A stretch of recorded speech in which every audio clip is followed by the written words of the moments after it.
And there we go. Okay, brilliant. So anyway, let's share screen just to make sure you're at in the right place. And here we go. And people will start coming in. So welcome, good afternoon to everyone. Welcome to the call. My goodness, Michael Hallam, got half of Lancaster here. Yeah, good afternoon, everyone. Hopefully you can see on the shared screen just now, just make sure you're all in the right place. How to sell and present over video. This is the world that we live in, is it not? Where I don't know about you. In fact, I know Paul and Michael was the one that introduced me to Zoom anyway, even before the pandemic. But I've been a big fan of it ever since I realised when I was looking at my business expenses, I was spending more with BP and Shell than I was on my marketing budget. So those guys are rich enough already, and so Zoom. Along comes a virus, of course. But Zoom all of a sudden is in our daily thoughts and daily actions. So I figured that there is some protocol, there is some best practice out there, which I think I've got a pretty good handle on. But this is not supposed to be a lecture, by the way. So if you've got ideas or questions, please do jump in and ask them as we go, or save it up and ask at the end. But you know, we've all been in enough lectures in the past. Do not need too many more of those. Okay, so without Andrea, hi, good afternoon to you. So without further ado, if in the chat section as we just kind of go through this, it would be really helpful and handy to know for everyone on the call actually for where your location is. If you've got your LinkedIn URL handy, you're very welcome to paste it in so that we can kind of network, which I think sometimes is also the value of these kinds of calls. How you found out, that would really help me. Hi, Darren. That would really help me. How you found out about this. If you found out on Insta, that would be a surprise because I haven't done any Insta for ages. But anyway, and your confidence with selling or presenting on video at the moment, because it is different, and we're going to go into reasons why that is. Some of you are very used to presenting in person, but being on video is just a bit different. So it would be really helpful to have a score. And now I'm trying to manage about 3 screens at once here, so I'm going to try and go to the, oh good, we're getting some chat coming in, which is fantastic. As long as there's no swearing, that'll be really good. And Marilyn, yes, excellent, brilliant. Life and health insurance. Okay, brilliant. Okay, so my background, for those that was, some of you won't know me, some of you will. A whole lifetime in corporate sales, 34 years, some fairly big brands, HP, EDS, and BT, but a whole host of SMEs as well, and those are the target market I'm looking for these days. I've worked on with my respective employers and clients on developing sales and marketing campaigns that anything from high volume, low cost, $45 a month typically, broadband, let's say, right up to big outsourcing deals worth over $1 billion. And everything in between. So I firmly believe the principles of sales are pretty much the same, actually. Some are more complex, some you've got to talk to more people, but actually they are largely similar. I'm a sales trainer now, and I work with a number of business schools as well. So there's 2 streams to my business. I work with people with budget that can afford to pay someone like me for some sales training or strategy work. But I'm also quite keen at this end of my career, although I'd like to think I've got 10 years left, to work with the next generation, wouldn't we all, but to bring on the next generation of sales professionals, because for those of you in the UK, let's face it, sales does not have a great reputation. Whereas when I worked a few years back in New York, I went to a networking event with a number of people, but one of which was a lawyer, and another one was a CPA or an accountant, and they held sales at the pretty much the same level that they were at. It could not be further from the truth in this country, unfortunately, because we've all been at the behest of on the receiving end of a, I don't know, double glazing salesman or something like that. So trying to raise the standards of sales as well. And in terms of video, I used to work with a guy called Martin Lewis, not the money saving expert, but Martin Lewis from 20 years ago, who used to read the news on the BBC, much as Hugh Edwards does these days. And so I got my we sold video systems together to the likes of financial services and big companies, because they would cost millions of pounds at the time. And yet here we are on our laptops at home. We've got just as good an experience, I would argue. But Martin Lewis taught me how to behave and perform, as he called it. I'm not sure I'd use that phrase these days. It can be misconstrued, but anyway, that's the idea. Okay, so the background. If you imagine if you remember a thriller program that was on TV, I think it was on the BBC at one stage, called 24, and Jack Bauer. So these are the kinds of rooms that we used to sell. The telepresence room, as it was called, was a bit like video conference on steroids, and all the rest of it. But here we are at home and all of that. Okay, so what are we covering today? Well, I think meetings have a context, and certainly this meeting has a context. And the question is, does it matter?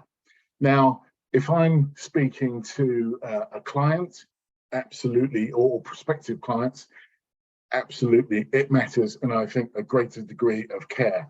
But if we're speaking to a brother-in-law or something like that, then not so much attention. I'm not so there's a balance, isn't there? But I'm just going to give you some pointers to think about, because this is free.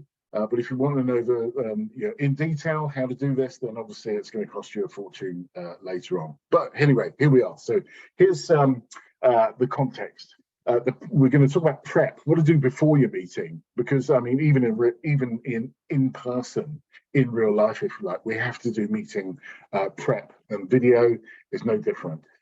How to perform or how to behave during your meeting as well, and also what happens next, the post-meeting sort of setup. So some of those things are very relevant to what you do anyway, but some of them are subtly different. What we're not going to cover today is your meeting research, because I'm expecting you to have done that anyway. There's a way to do that.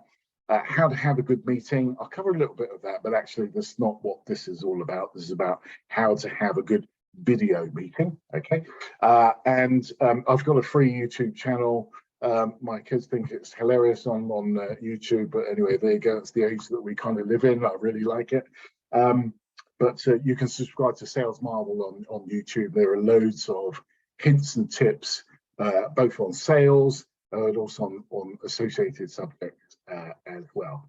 Okay, so I want to go first of all to a poll question, and before we kind of get going.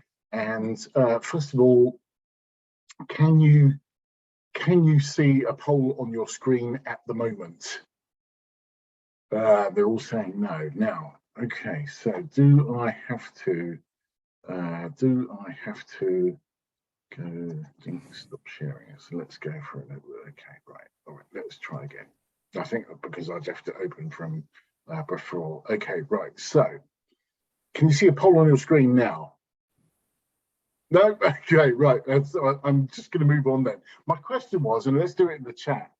So welcome to technology. There are 3 things that can mess you up in presentations: young children, animals, and technology. And here we are at number 3. So Paul, welcome to the call. So can I just ask you, what in your estimation is more important? Is on a meeting like this, is video more important, or is audio, is sound most important? Because there's some research that backs this up, and I'll be interested to see where everyone's heads are at in this kind of subject. So the way I'd measure this is if you're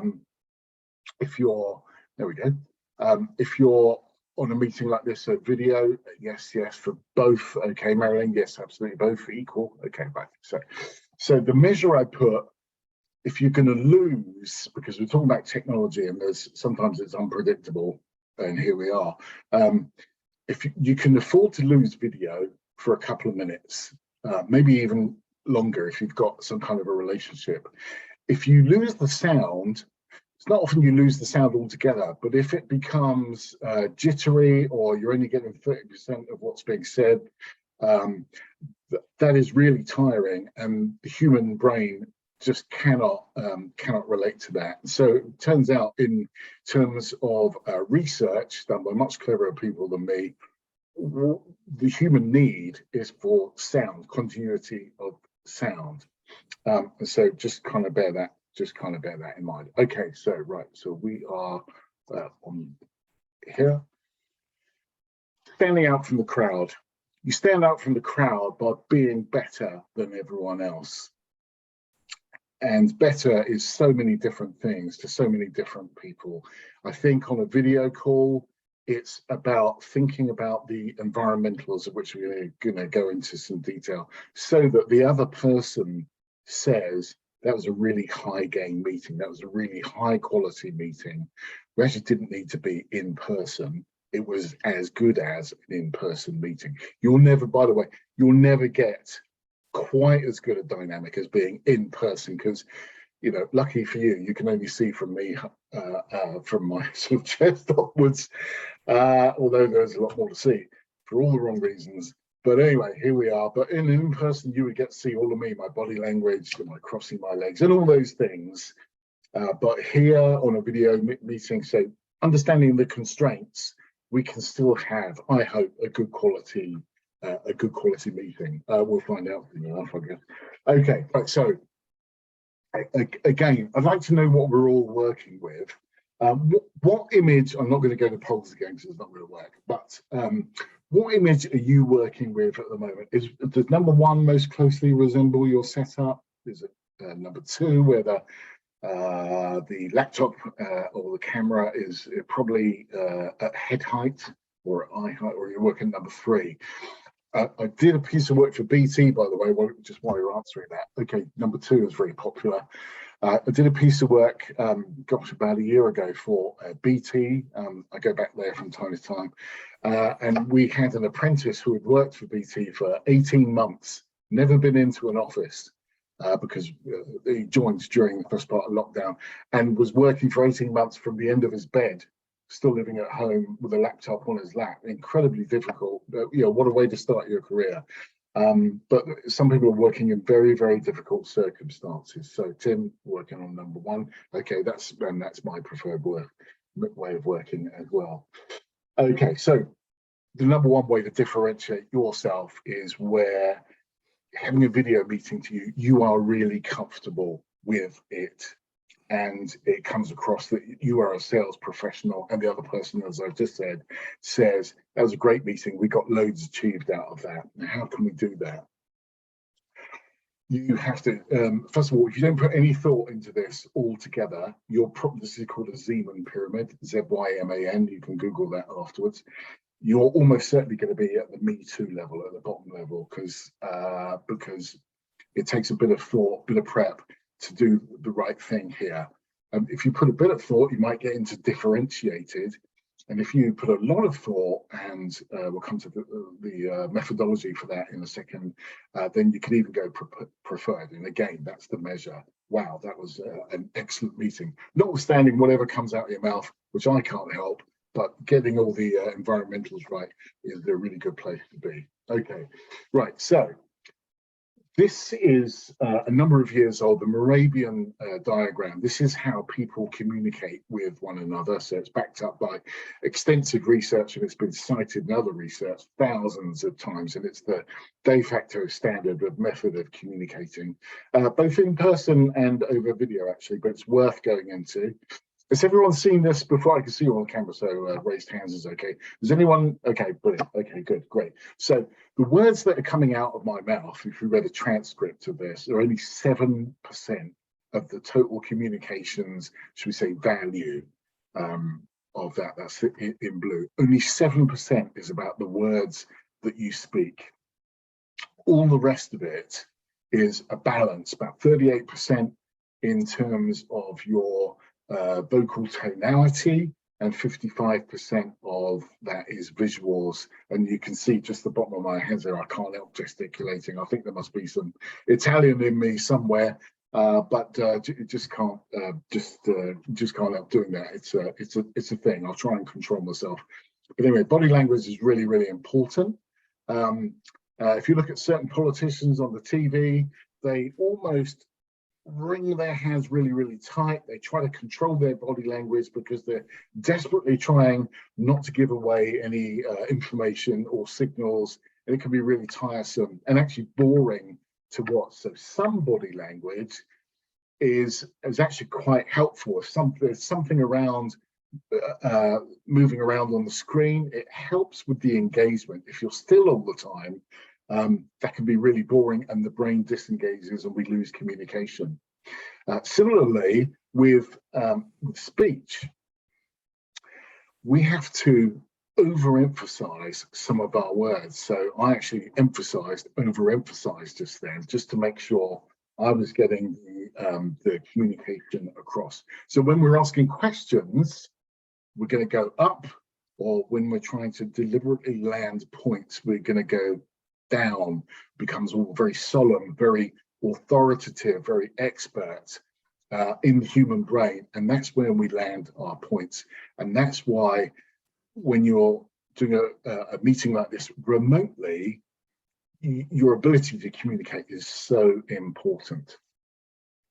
Now, I think also, I don't know the science, but I can say that because you're not in person, you almost have to amp up. You have to overemphasize your body language. You have to overemphasize your points in order to land the points, 10,000 miles away, or 20 feet if you're on a video screen. There's a person next door. There is a burden, a hurdle that has to be leapt over in order to land those points. Welcome, Jenny, to the call. So this is a typical setup, more closely resembles number 2, I think, and I'm going to break this down in terms of environmentals. And I'm working off a couple of different screens here. So this is me, looking at you as closely as possible, like Martin taught me, and this is me just addressing my screen at the other side. That's a really important point to do. Okay, so the key elements to your what should we say, a meeting experience are as follows: lighting. And lighting is absolutely vital. Now, it's probably more important for me because I'm kind of hosting this, so I've taken extra care. For you guys home around the world, guys is a global term, by the way, and girls, before I get into big trouble. It's perhaps not so important, but when you're in the spotlight, literally, you have to make sure that people can see your face, even mine.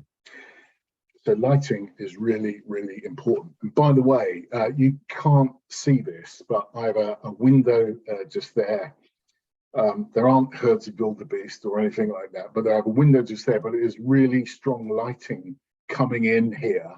And ordinarily that would be okay.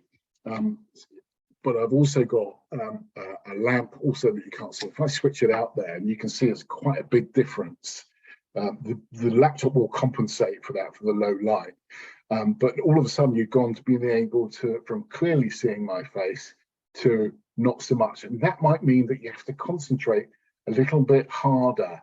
And that might mean also that you're not, if you're concentrating on that, you're not concentrating so much on my message or the words that I'm talking. So I switch my light back on then, and it just compensates for the really strong light that's coming in.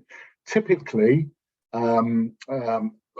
also there are going to be some people where lighting is coming from the back, in which case you almost certainly wouldn't be able to see me at all, because the camera is compensating for the very strong light, and it's going to not let so much light in, which means your face will be very, very dark indeed. Okay, so lighting, vitally important. Lighting up the face, as you can see. The camera, where is your camera? Now on mine, my camera is right here at the very top of my screen. Some people, their camera will be elsewhere. Some will have a separate sort of camera altogether. On a Mac such as this, the camera is up at the top left. And that's really important to be able to address someone and land your points with some authority and to stand the maximum chance of those points resonating and you making your argument, if you like. You have to be able to know exactly where your camera is and all those other environmentals come into play then, landing your point. What's next? Okay, so you've got the camera. Your mic. Now, I am, there you go, right. Hopefully, you'll have heard a bit of difference there between one mic and the other. Let me go again. So my laptop mic, I've got a regular laptop mic here, but I've also got I won't do that. But I've also got what's called a snowball mic, an external mic. Costs you about £55. Well worth investing in.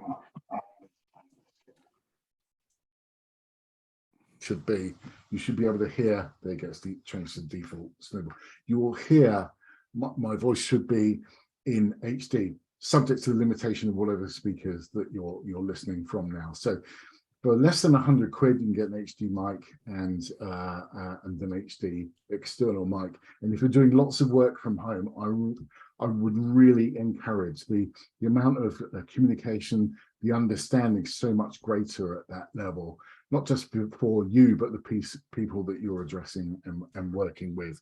Just checking we're making decent time. And your content, can't do anything about your content, but obviously that comes in preparation for your meeting. That will come very much in there. Okay, so no, we're not going to do that.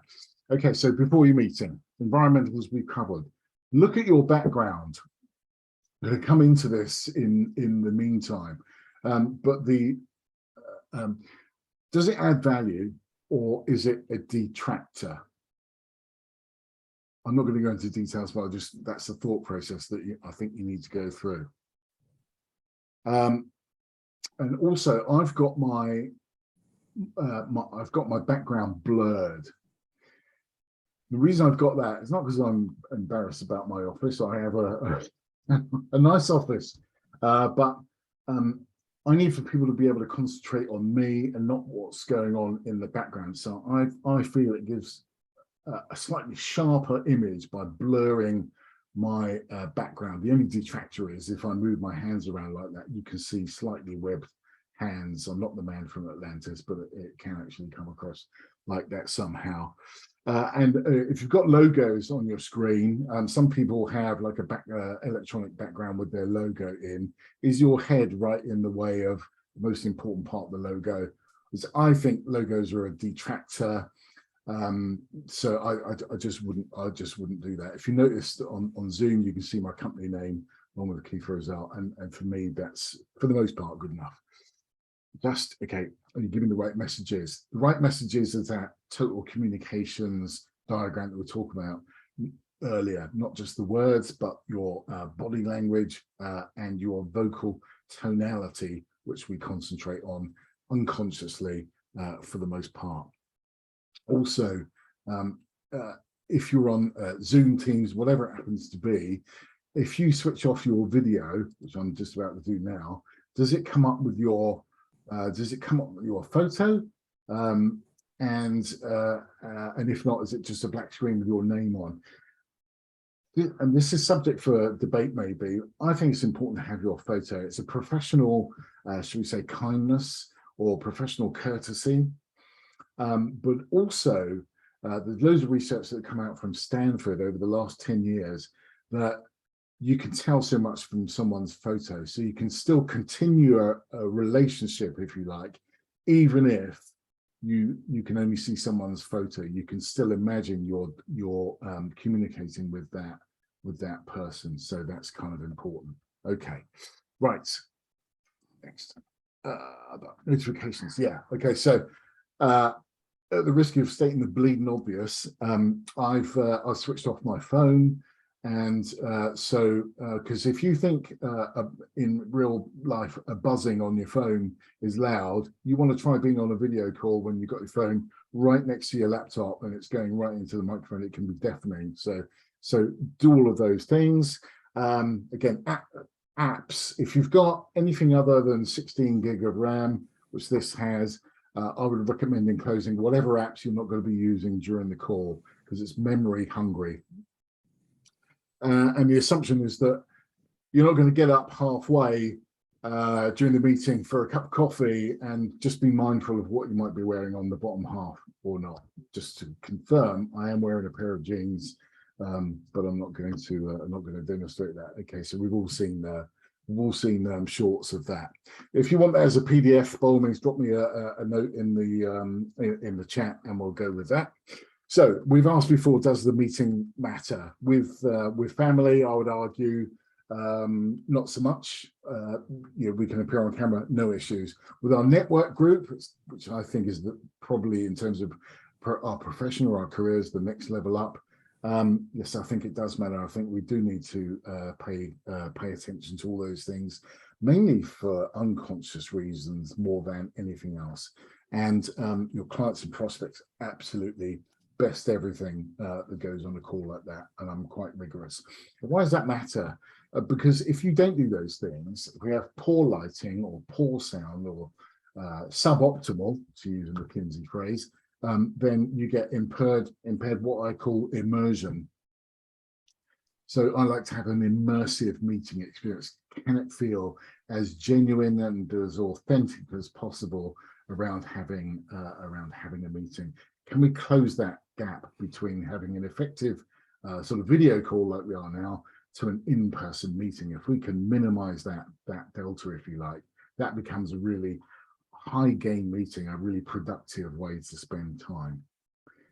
It impairs rapport if it's suboptimal. Why does that matter? Because what you don't want to do is you never get to that trust. Remember the Zeeman diagram before, that trusted advisor? If you don't have all of those component parts, those constituent parts in place, you'll never get to the level of trust that you really need as a salesperson or a business person. You must have those things. And you'll never find out why the other person didn't give you a deal or didn't go any further.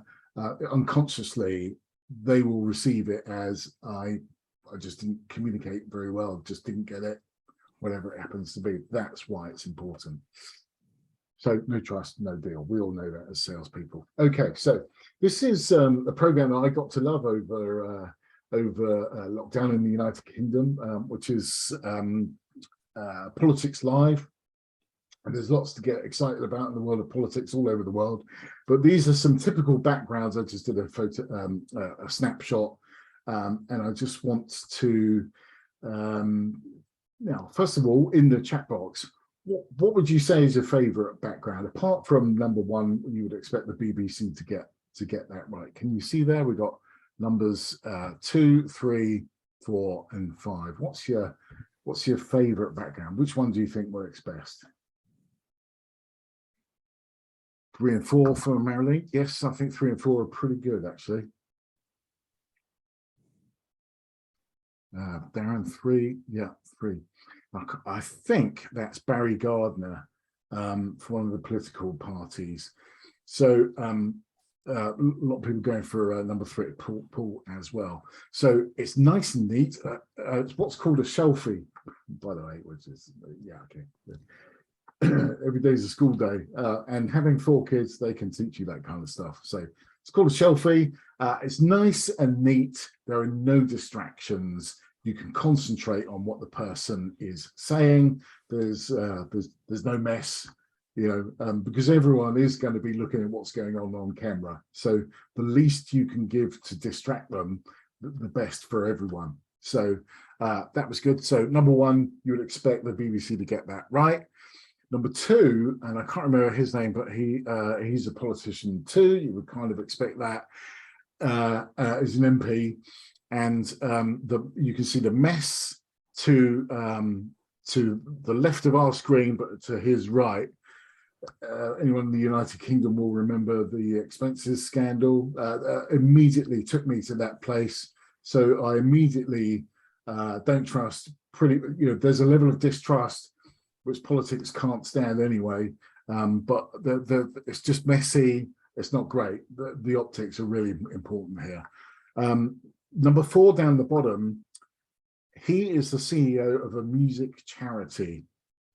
So it's nice and neat behind him, and it's aligned also. And that's what we call, marketing folks will call brand alignment. And alignment, of course, is the hallmark of all great companies, big or small.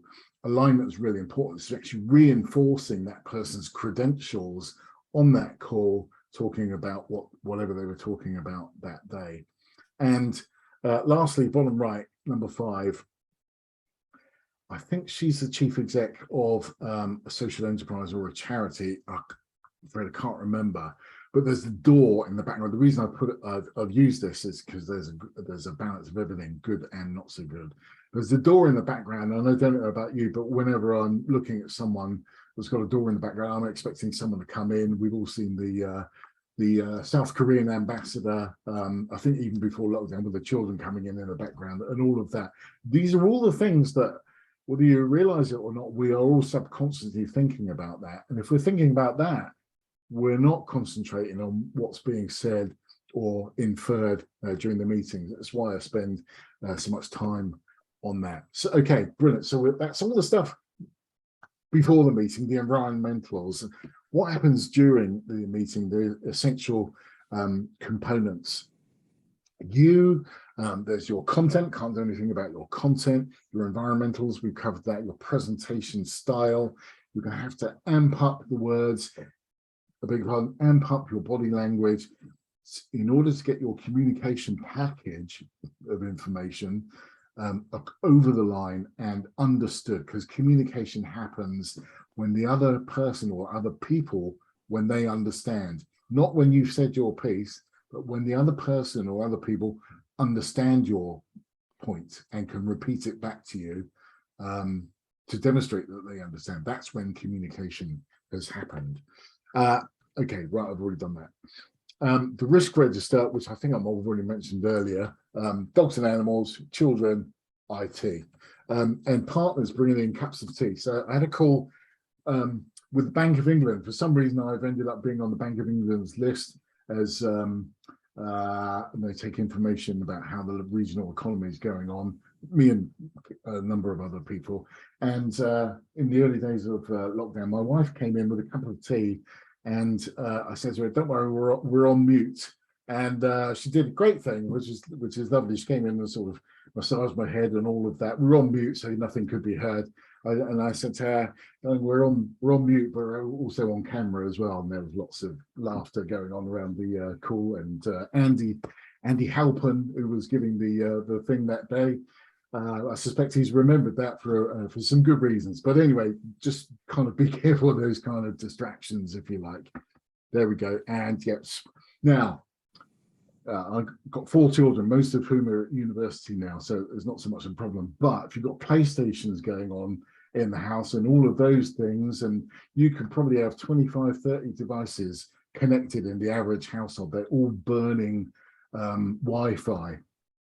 So if you've got a call which is really important, what you could do is just ask everyone, if you know what you're doing, and I don't, but you could dedicate one particular channel on your Wi-Fi for your use, and no one else can get onto that. I don't know. There are IT people that know all about that kind of stuff, but that would be a way of de-risking your calls. Or if you've got a command and control, which my children would ask, would probably verify that I've got as nice a way as possible. I just say, can you ease off the Wi-Fi during these periods of time?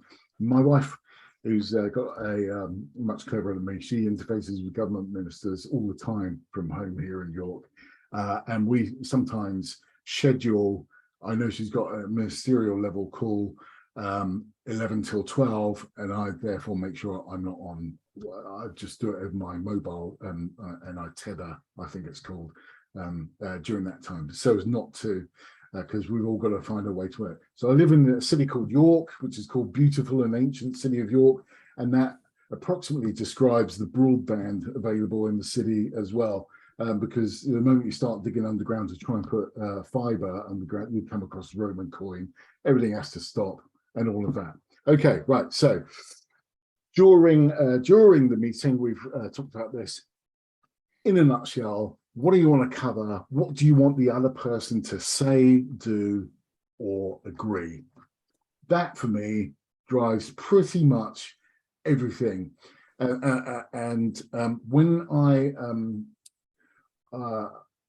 without going into sort of big numbers here, but just to emphasize the point, I had a meeting with big telco some years ago, with a deal that ultimately became worth over $1 billion.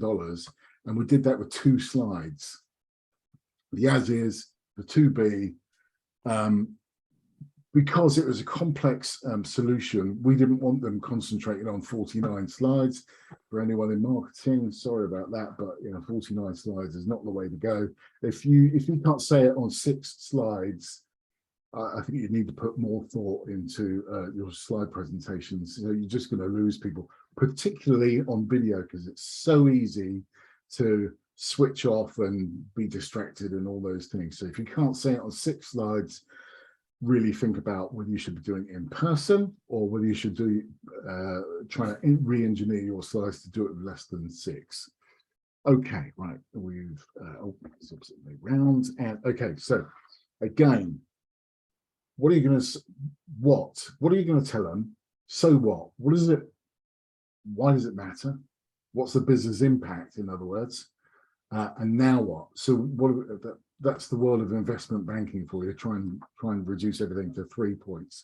And now what? What are we going to do about it? And that's where you can reduce a 2-hour workshop to 10 minutes. Is just by going to those 3 points there. What are we going to talk about? So what? So what does that mean for the business? Now what are we going to do about it? That's how to have a short, succinct, crisp meeting going forward. Okay, into the last 6 minutes. Will you forgive me while I just take a glass of water? Okay, thank you very much for that. Wi-Fi issues. I mentioned before about all the stuff that can happen that can really eat into your bandwidth. And all the rest of it. Now, if it becomes a problem, the very best single thing you can do is to switch off your camera temporarily. I've just done that down for purposes. That cuts down about 90% of bandwidth use for your call, and might just help you. If you remember what I said earlier on in the call, switch back on. Audio is for the human brain, is by far the most important part. So you need to preserve that at all costs. So if you lose the video just even if it's for a couple of minutes, you can probably survive. And I've certainly been in presentations before where I've had to revert to switching the camera off because that's life. Okay, so Wi-Fi issues is what can really catch you out. Count of camera, just done that. Consider a network. Now, I know we are getting really basic here, but I live in an apartment. It's really not that big, but there is lots of glass and lots of steel. And without going into the technicals, but radio waves are reflected by some glass and steel. And so if you've got your router in the other room, it may not make it to your study. You might have to consider a network extender. You can Google all that. I don't sell those. But in order to preserve the integrity, if you like, of your video calls. Now, here's a tip for this worked in real life as well. I don't know if anyone's had that experience, but certainly I have several times. But if you're being asked in a meeting a very tricky question by a customer, let's say we're on video and I don't know, whatever happens, and you need some time to respond to that, my top tip for that would be, and I'm going to act it as best I can, I would say, Darren, that's a great question. Can you just give me a few seconds? And then what I do is I break eye contact, which disengages the other party. This works good while trying to traverse a roundabout and not letting anyone in at the same time as well. And I was taught that by a cabbie. Don't make eye contact. Break away, lean back in your chair, grab yourself a few seconds, whatever it is, 5, 6, 7 seconds, lean back into the call and make eye contact again and re-engage with the other party. And you've asked permission to disengage, they've granted it, what we should have done, which is we're building a micro commitment there, something else, but it's incredibly important when it comes to communicating with other parties. Lean back into it, and then you've thought of your answer and you can carry on with the call. That does a couple of things. First of all, it keeps the call going in person or on video. It also pays a silent compliment to the other party that they've asked a good enough question which has caused you to really think. And there's nothing said about that, but it is a silent compliment. So I'd ask you to consider that as a top tip, if you like, if you do get stuck, and that works both in person and over video. Okay, right, we've done that. Right, so into the last couple of minutes now. I've mentioned before, so there are a number of QR codes. You're very welcome to subscribe to my website. There's loads of free stuff on there. There's loads of stuff that isn't free as well. It's over 34 years of being in business to business sales, and the YouTube channel as well, which has got loads of sales hints and LinkedIn tips. And then one more thing, as people of a certain age may recognize Columbo, Peter Falk, and my point is my next sales masterclass runs. I'm going to be doing these every Tuesday at 1:15 UK anyway, but my next formal sales masterclass runs. It's positioned for anyone that's early career sales. I think I've tried to condense all my learning into 7 masterclasses. You can never condense that much, but it will get. It's everything I wish I'd known when I first started out when I was 25 years old in the world of business to business sales. And I'm not going to read the list out, but anyway, from the very beginning of the sales process to the very end of the sales process, and you'll notice that closing the sale is not the end of the sales process. I believe it's the start of a new process, and I can see a few nodding heads there. New business costs somewhere between 5 and 25 times more to win than existing business. And I just invite you to bear that in mind. So maximizing revenue from existing accounts is the last slot. It's just under £1,000. I think it's fantastic value. I've sold 2 slots already. I'm looking for 6 more.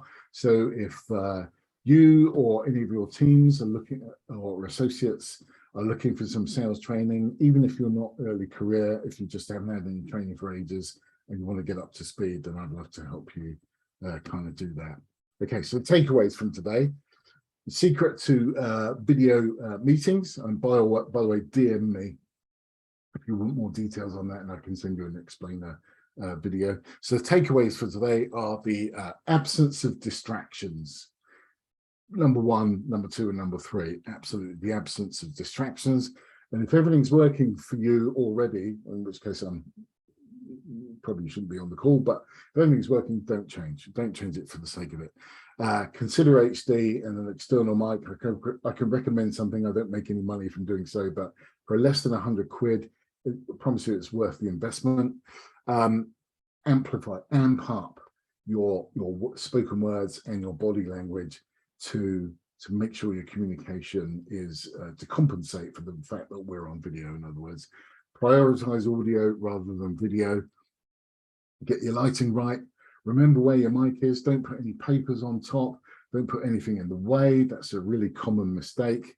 And if you're on camera, by the way, you're on camera. So no picking your nose. No, generally, you wouldn't believe, well, you probably would. You wouldn't believe what I've seen people do, because the lack of self-awareness is extraordinary sometimes. And they're in sales. What can you do? So, so I highly recommended that. SWOT, so what, now what? If you use those 3 lines, you'll have eventful and productive meetings going forward. Next week, next week I'm gonna do something on outbound. I haven't even written the slides yet, but I am going to do something on outbound. It was been asked a lot about this recently, and the world has changed. I've been in sales a long time. I've learned more about sales I would say, over the last 3 years than I did in the previous 30, because the game has changed. Video is now part of my sales process. I think it should be part of yours as well. So I'm going to be doing some stuff on outbound. If anyone has any specific questions, how do I send a video? How do I write an email? How do I make a phone call? By all means, drop me a line and I'll do my very best to incorporate it in next week's session. I find it helpful, to be honest, because rather than just me scattergun, it's really good if I can address someone else's an issue that someone's, shall we say, confused or just wants some clarification on. So I know I'm addressing a pressing issue, if you like. And just thank you for your attention. We are, gosh, a couple of minutes late. Sorry about that. But anyway, I hope you found that really helpful. It'll be, let me come off of it. And I hope you found that really helpful. I certainly enjoyed your attention. I really appreciate that. And if you want a link to the recording, then I'll send that out to Suite. In the meantime, have a fantastic rest of the day. Really enjoyed your attention, and take care, and I hope to see you next week for outbound. Thank you, everyone. By the way, if you go to the meeting chat, if there's anything you want to do, if you press on the 3 dots and save, you can save the meeting chat if you want to. All right, take care, everyone. I really appreciate that. Take care. Bye-bye. Thanks, Keith.